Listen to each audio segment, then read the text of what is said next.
All right, welcome back to the third half hour of Green Rush, our really live cannabis business talk show every Friday afternoon here on Pro Cannabis Media. I'm Jimmy Young, the founder of Pro Cannabis Media. A reminder that Weed Talk News, our weekly news show, follows this really live show on a live stream. Man, wasn't it easier when it was just on the air and you could just watch it and see it wherever? Anyway, that's what we're doing now. That's what you can get at. And we're happy that you can actually hang out and watch that news show because first of all, my Washington State correspondent, Josh Kincaid of the Talking Hedge, is a guest host today, and now he's becoming a good friend of Pro Cannabis Media. We really appreciate him.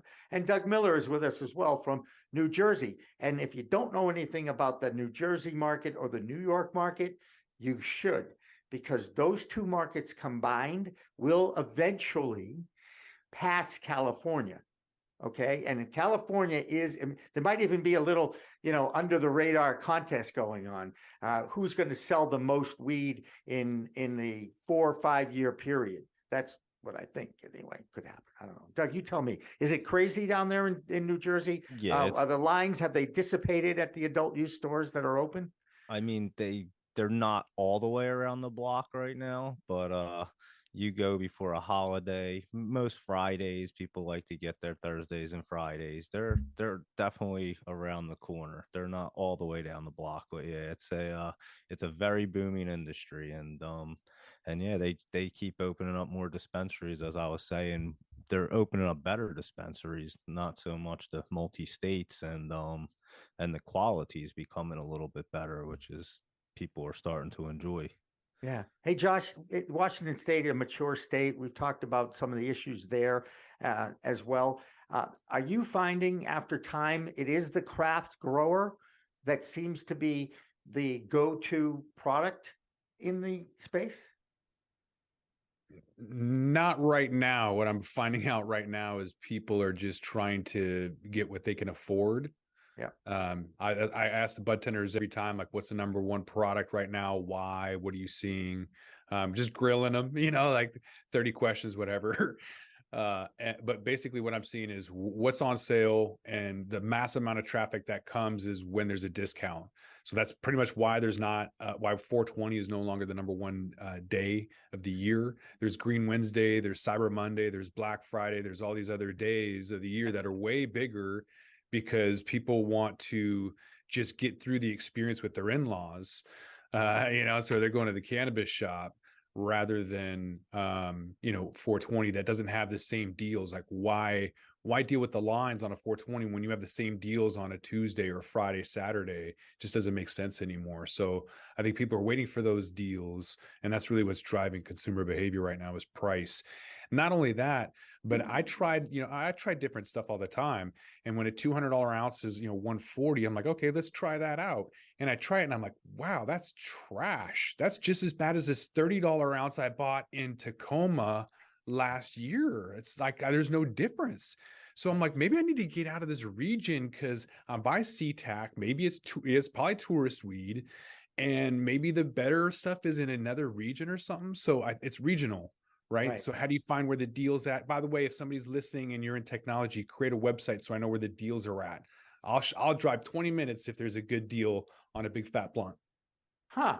Interesting. That's and I love ingenuity and entrepreneurship in this industry as well. But the craft grow. Think about this for a second. The multi-state operator has multi-state growing verticals all over the country, and they have a ton, literally tons of cannabis, versus your favorite person who's out there growing it in their backyard with really good genetics, really good seeds, understands hydroponics, is doing it organically, and he produces better quality product because there's less of it and he can care for it better, right?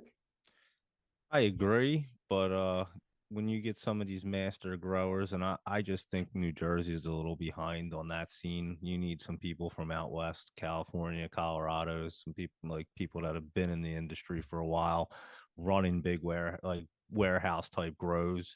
And yeah, they can tend to that thing and make the buds perfect. I mean, when I travel out west and do the conventions, I love it. I mean, it's so much fun because of the quality is so much better.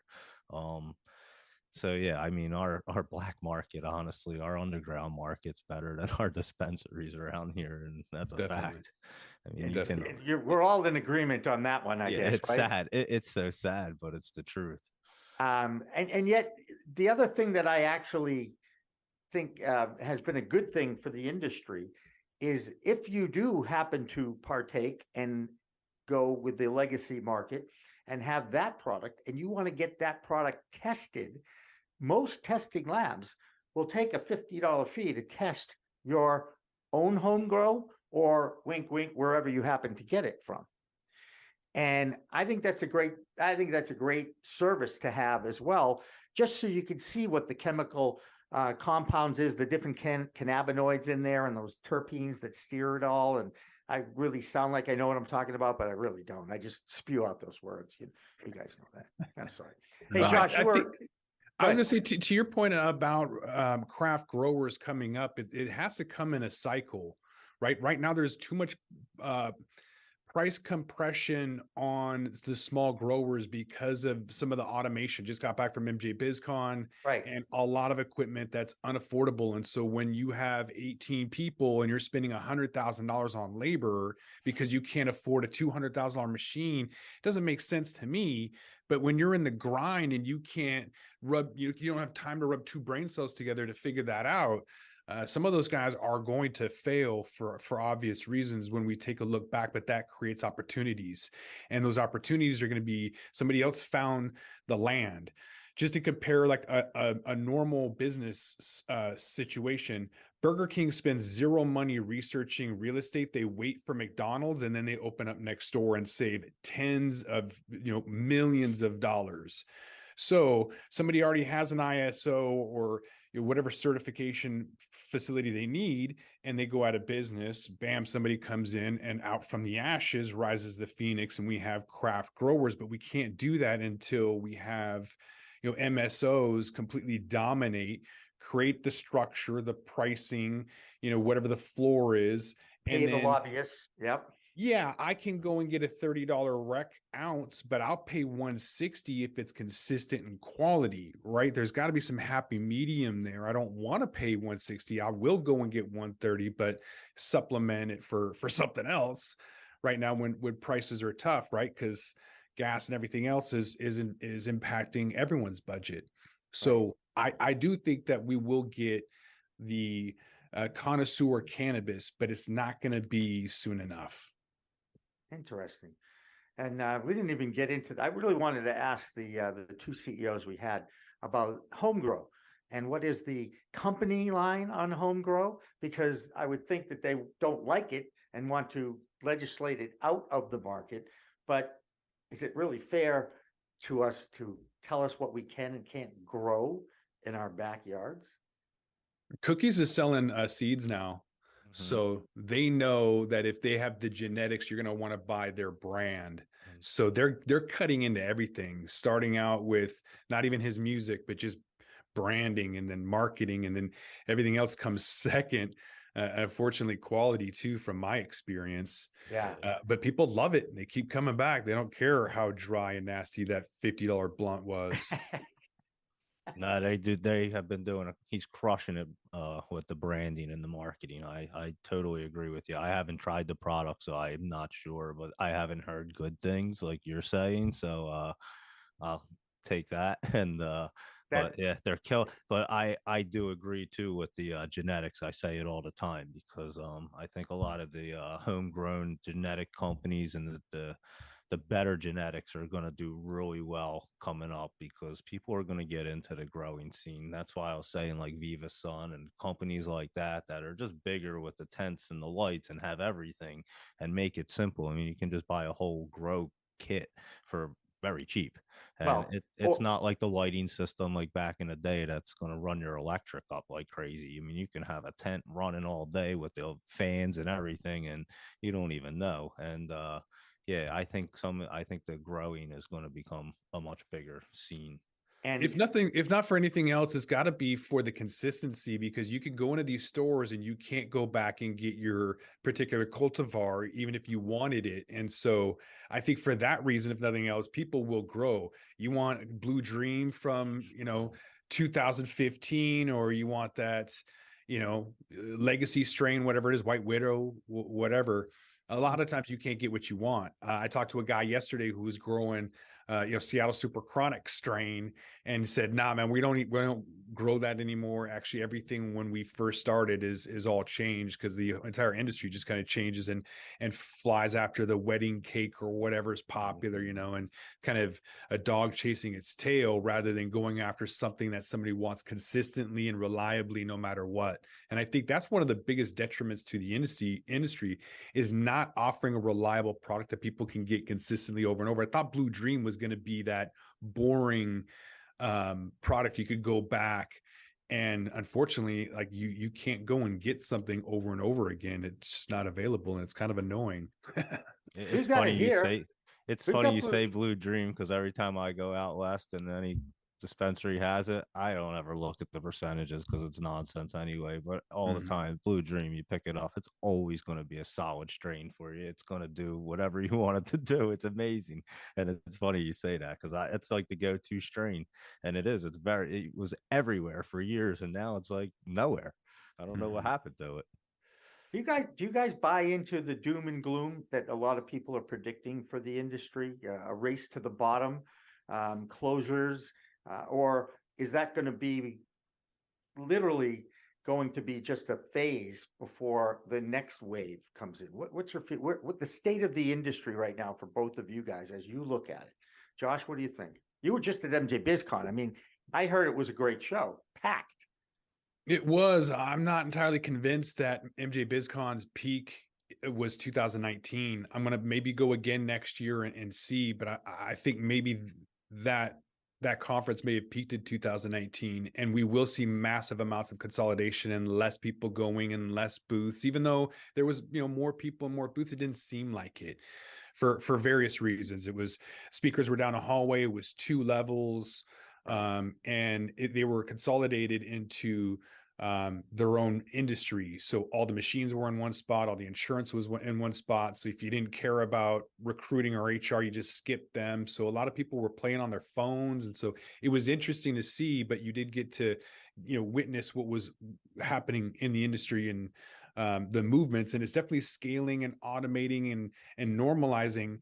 But I think, like I mentioned with the debt, that we have in all of North America, Canada, and the US, that's going to have to fall apart. Constellation Brands wrote off a couple billion, Aurora, Canopy Growth, everybody's writing off money that was invested poorly. And they're kind of coming back to realization of what's a true valuation. How are we going to raise capital? How do we move this business forward? There's very few companies that are doing it in a way that's is making financial sense, that where there's accretive deals, and not the deals like Hexo and Tilray, in my opinion, not financial advice, but that's not a really good accretive deal. Those are two zombies holding each other up. And I think we see too much of that in this industry, to the point where it needs to fall apart in order to take advantage of opportunities. There's too many distressed assets. Let it fail. There's a lot of altruistic individuals not paying themselves. Let it fail. Like, it's not kind to say, but there's too much in the industry. We don't have 400 tomato growers in Washington, but we do producers. So let's get some of the noise out of the way. I bought an ounce last 420 that had spider mites in it. Those guys got to go out of business. There's too much trash in the industry. Like, let's just flush it down, and let's let some connoisseurs kind of rise to the top. But right now they're just jockeying for position. And so, yes, there's going to be some doom and gloom, but what comes from that is seriously good stuff. Okay. Hey, what do you think, Doug? I think we're going to see some doom and gloom all across the board in the economy in the next year and a half. So, And in this industry alone, yes, I totally agree with Josh. It's just so oversaturated. There's so many people in the industry. Everyone thinks that they're in the industry, they're going to make $1 million like the next day. They don't understand. I mean, again, we all go to a lot of the conventions, and you see newer people at these conventions, and I've been going for 7 years now, for a while, and you see the same people in the industry that learn how to pivot and make it, and then you see new people all the time that have high hopes, and you'll never see them again because they just don't understand how much work and time. And I tell everyone, go find out the regulations and the laws in your towns or wherever you want to work. Go to them towns and start talking to people. And no one wants to start there. They just have these ideas. Someone just told me the other day, he wants me to look at as a business plan for a smoke shop. And I'm like, did you find out at that town will even allow you to have a license? And he goes, no. And I go, what do I read your business plan for? Like, it's a waste of my time. Well, you go and find out first before you waste anyone's time. And they just don't understand this sense of business and how to run things, and they jump into things. And like you said, Josh, there's a million people and it's just completely flooded, and there's a lot of people making bad decisions because they just don't understand A, the market space, and B, how to even operate. And it's going to be a doom and gloom because right, you're seeing it right now. People are being forced back to work because prices are high, and people tried to they stretched out that whole COVID relief and everything else and not working for as long as possible. And now it's catching up to people. Yeah. And Gary Santos in the last segment mentioned about being a consumer product goods and wanting to move in that direction, but they've got the foundation of the industry and understand being in 37 states and internationally, whereas Tilray had no idea what they were doing. They bragged, Brandon Kennedy bragged about not being in the industry and not needing to, and then trying to just fall in the back of soccer moms who found alternative products. So it's really, really important. And I try to emphasize this anytime I can and throw Tilray under the bus anytime I can, not financial advice. But you have to know the industry. And when people say, oh, this is a consumer product good company, we're just CPG. No, you're not. If you don't understand the culture, you're going to fail in the cannabis industry. Mm-hmm. I agree 100%. You have to be in it, know it, and just live it all the time, and not just been in it for not just have gotten into the space in the last year and think you're going to thrive because you're about to own a cannabis company or you started an idea. And that's just the mindset that so many people have. They have cannabis company or industry, and I'm going to be rich, and it's just so far fetched. It's crazy. What part of the investment community is the most solid right now in the cannabis space? And I'm going to real estate, plant touching, ancillary, manufacturing of the interstate commerce that is going on with cannabis right now.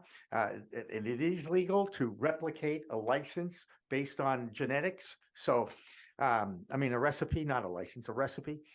What part, if you were somebody with a ton of money, Josh, where would you put it if you wanted to invest in cannabis?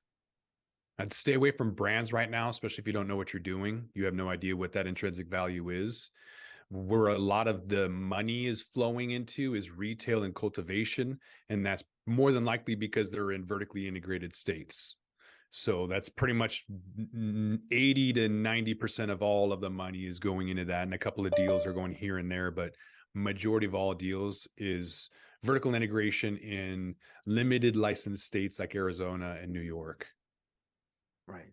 And where would you put your money, Mr. Doug? Just the agriculture, real estate side of things, because it's going to get your returns, because everything else is just it's just too scary, to be honest with you. It's just too oversaturated with every product. So how do you really separate yourself? And I own a cannabis company, so I know. I mean, it's so oversaturated with everything. It's so hard to distinguish what company is better than the next, or they all just blend together. And don't get me wrong, there's definitely quality companies, and there's definitely companies that just put out product because they have the name recognition and they can put out a lot of product and make a lot of money. And and people will buy both products, but it's just crazy. You can't really distinguish yourself from anybody. So how do you educate the non-user, but the curious one, about what the plant can do to enhance your life and do it in a way that doesn't come off as, oh, you're just a stoner or you just want to use it or recreate. I even hate the word recreational. Okay. It's adult use. It's a product that needs to be used responsibly, just like alcohol is, and just like everything else in the world is controlled by adults. Some of them aren't very adult either. That being said, how long will it take to reach that normalization, not legalization, but acceptance that it's here? And, I'm only judging on my own home state of Massachusetts, and people are starting to accept that it's not going anywhere and that these stores aren't evil, and they're not having, lines around the corner every single day, and they have to bring in police detail, and the impact fees have been challenged. Some of them are going away now. That was the 3%, on top of the license fee of the host community agreement that you had to pay here in the state. So it's a big question. And Josh, I don't think you have an answer for it, but how in the world are we going to educate the people that are just curious when it's still an illegal product at the federal level? The way I attacked it in 2015 was reaching out to anybody who would listen and try to promote an active cannabis lifestyle, because the narrative was an indica lazy, you melt in your couch kind of narrative. So, Sabo Shin was a guest on here a few weeks back with the Vape Exhale. And so he's really good with jujitsu, and so started kind of marketing that way. That was his thing.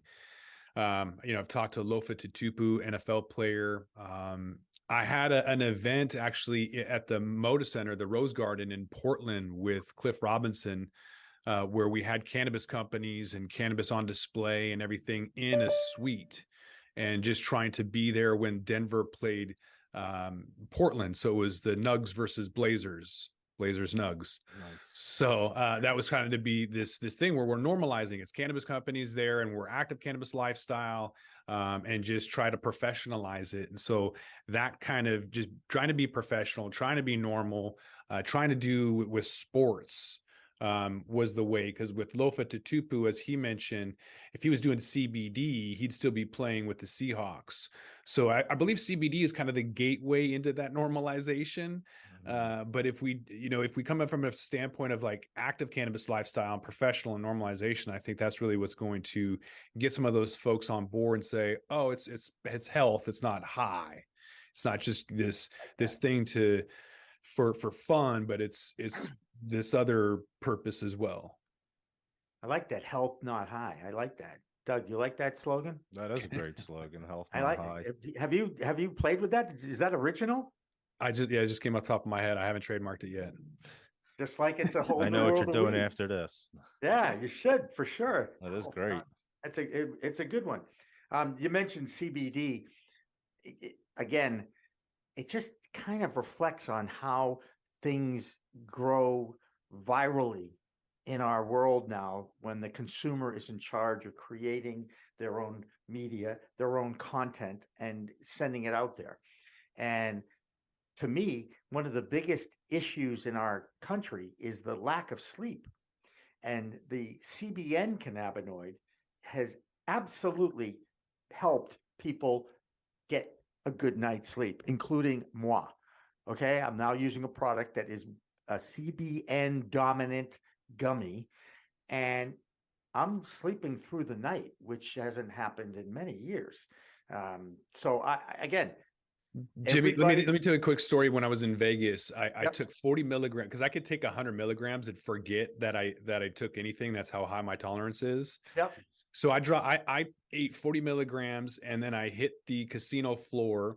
I ran into a friend of mine who I wasn't expecting. And then after the conversation, I didn't even get outside. I was going to walk the strip and hang out, just see stuff. This is Monday. This is day one when I just got in. And then after the conversation, I realized, like, whoa, like behind my eyes. It hit behind my eyes because this edible I had from Swift was THC, CBD, CBG, and CBN. Yeah. And so just, the entourage effect, and especially with that CBN, like it hit me behind the eyes and I was like, whoa, it's only 9 o'clock. I got to go to bed, and I wake up to all these texts like, hey man, it's go time. Let's do the, like all these friends. I got all these texts. I'm like, I was out, just passed out. Didn't even make it out of the floor off the casino. Well, it can impact you. And especially when you're doing like at a show, you get samples, if you will. And there's a lot of gifting going on in the world of cannabis, and you really don't know. But I still like being able to go into a medical dispensary and know exactly what I'm going to be putting in my body and be in control of it. Okay, not out of control. And that's one of my biggest beefs with a lot of the edibles is you just can't. You don't know when it's going to hit you and how it's going to hit you. Or going to a golf tournament and then somebody gives you something and they're like, that was psilocybin. And you're like, whoa, I didn't sign up for this. Right. Yeah, exactly. All right. We signed up for another half hour of content, and we do have a guest we're expecting. I'm not going to give the name because I never want to set them up for defeat, because sometimes things come up and people don't show up on a Friday afternoon. We get that. We're going to take a break and we'll come back on the other side with the final half hour of Green Rush Live. Don't go away. With that, we're going to roll this one up. I'm Josh Kincaid. This is The Talking Hedge. Don't forget to like, share, and subscribe, or don't, and I'm out. Don't forget to smash that like button on your way out and check out these other videos that we've got.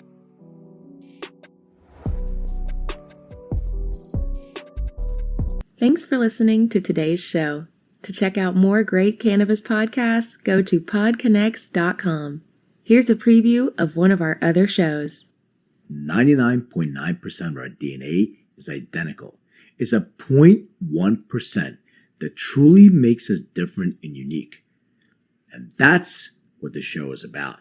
Find out that 0.1% about your favorite guests. Find out what music they like, their first cannabis experience, and even what their room looked like growing up. But more importantly, or as important, their journey. Learn what makes them unique on Everything is Personal.